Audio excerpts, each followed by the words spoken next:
I'm Dr Richard Hatchett, a university lecturer and marker from London, England. Taking an exam is probably one of the most stressful events you'll encounter in school, college, university or your professional life. And there's nothing worse than going into an exam room and thinking, I haven't got my books, I haven't got my literature, and I can't remember a thing. So I'm going to teach you a technique which I've used personally and I've advised students to use to help remember facts and information better. Now this is a mnemonic technique, which put simply means coding information, remembering the code, going into the exam room and working backwards. You remember the code and then you unpack it to remember the information and the facts. Now I'm applying this primarily to essay writing in exams and not to short answer questions, multiple choice questions or mathematical questions. I'm sure it can be applied there, but I'm thinking about essay writing primarily here.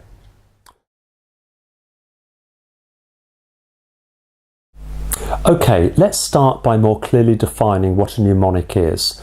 The phrase comes from the ancient Greek and it refers to of memory. So it's a word, a sentence or a technique for more effectively remembering facts or information. It structures it so we can remember it.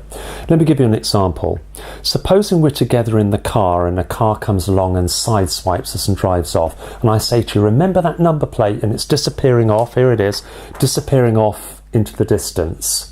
Now if we could take that number plate and incorporate those letters and those numbers into a sentence that's familiar to us, we might remember it more easily. So we could say, Harry eats beef burgers 129 times. H-E-B, Harry eats beef burgers, taking the letter and turning it into a word and then into a sentence. So when you get home, I could say to you, what was that number plate? Harry eats beef burgers 129 times. H-E-B 129T. Another example, which is quite well known, is the colours of the rainbow. So if I said to you, you've got 30 seconds to tell me correctly the colours of the rainbow with no additional colours. Right, there's a red, there's a blue, and then is it mauve, purple or violet? But if we could create a sentence to remember it, you know, it would be much better. So Richard of York gave battle in vain. Richard of York gave battle in vain. Richard refers to red, of orange, the O for orange, York, Y, yellow, and so forth. Gave battle in vain, green, blue, indigo, violet. So as long as we remember Richard of York gave battle in vain, we can recall the colours of the rainbow. So what we want to do now is apply that to the exam situation. And rather than explain it to you, I'll go through step by step what I think you need to do. First of all, choose your topic and stick to it. We don't know what the exam question is, but we know the topics. So decide from the range of topics what you're going to revise, what you're going to study.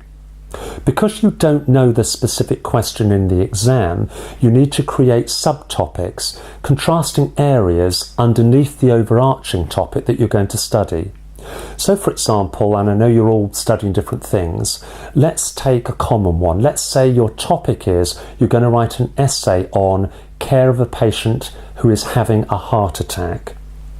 So the topic is heart attack, and from that we can create 5 to 6 subtopics. So we could, for example, have signs and symptoms. What does the patient present with? Chest pain and anxiety and sweating and so forth. We could look at demographics. Who is it that is most likely to get or suffer from a heart attack? Is it middle-aged to older people? Is it more men than women or women than men? Different ethnicities, different parts of the world and so forth. So the demographics of a heart attack. We could look at treatments, the drugs they give, the interventions they do in the hospital to treat it.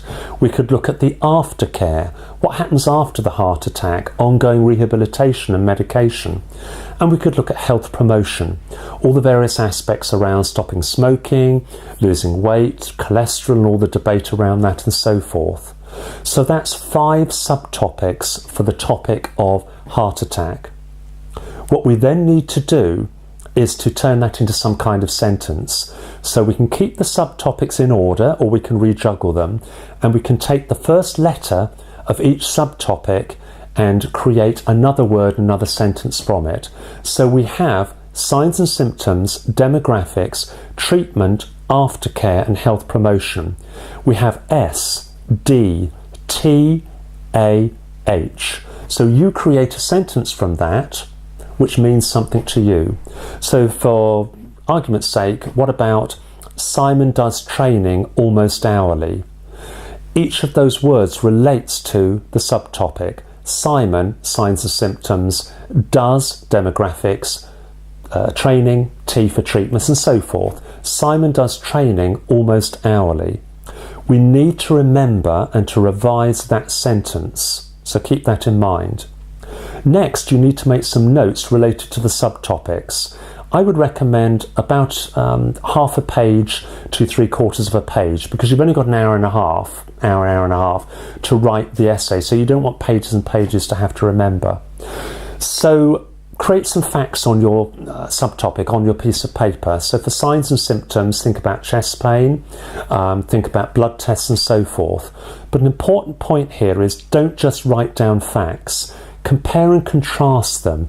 Think about strengths and weaknesses, pros and cons, advantages and disadvantages. Because in an exam, particularly in college and university, you will have to write critically. You're going to have to look around the topic, not just regurgitate facts. You won't get much in the way of marks for that. Then what we need to do is do the kind of hard work, which is, I would recommend, about a week to 10 days before the exam. You need to literally pace up and down each evening or morning and recite until you know it off pat. You need to recite your topic, your mnemonic sentence, what that stands for, i.e. the subtopics, and what you know about the subtopics. So we would say, okay, let me remember heart attack. Let me remember Simon does training almost hourly. Let me remember what that stands for, signs and symptoms, demographics, treatments, aftercare and health promotion. Right, what do I know about signs and symptoms? Now initially you will be constantly referring to your piece of paper, but as you keep looking at that and practicing it, by the end of the week you will know the topic, you will know the mnemonic sentence, you will know what it stands for, and you will know aspects of the topic through the subtopic. So you will know all about signs and symptoms. Just keep pacing up and down and practicing. What we then need to do is take all of that into the exam room and work backwards. So the next step is, what do you now do once you've done your rehearsing and revising? What do you do when you go into the exam room itself?